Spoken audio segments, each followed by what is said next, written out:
Today, I'm gonna paint this 3-inch stone because a couple of weeks ago, I was at the hobby store and I found DecoArt's Enchanted paints. Now, you know, I already had the magenta paint. We used it in another video. And I bought the gold. But these 4, I found them super cheap. So, I rushed home and I put them on my Top Dot Madness sheet. I wanted to get the lowdown on these paints. I found out the glittery kind are called shimmer. I'm not interested in those right now. I'm gonna use these others. We're gonna put them on this rock and see how gorgeous they can be dotting.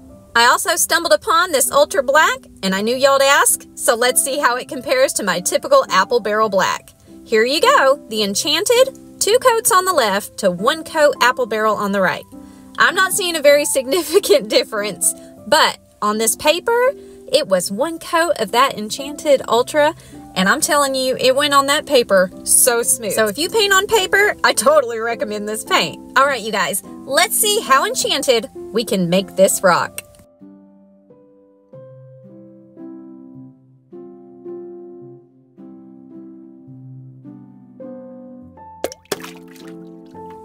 Full disclosure here, this is gonna be my 3rd time attempting this, because I have a little problem. You see, this Enchanted paint really relies on the black background. So how am I to put guidelines on this with my white watercolor pencil? At the end of this video, I'll show you my first 2 attempts where I tried to use no guidelines at all. But y'all, I just keep messing up. I really need my guidelines today. So what I'm gonna try to do is just put tiny little guidelines here and there. Try not to hit them with the paint and erase them as I go. I don't know how this is gonna work out, but we're gonna give it a go.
my gosh, you guys, isn't this paint seriously enchanted? Now, I'm pretty sure DecoArt didn't mean for this to be put on real thick like this. Holy cow, I'm so glad I did it though. Look, I'm putting all the links down in the description. You guys have got to go find these paints. I'm telling you, it's so much fun. All right, while you're down there, check out channel memberships. Y'all, I think we finally reached 30 channel members. And I want to thank Chanelli. If I said that wrong, let me know in the comments. Thank you so much for joining. You guys are helping me out so much. All right, do that whole dotting and subscribing thing. And then I want you to check out this video right here. Give it a thumbs up. Give it a comment. And until next time, rock on.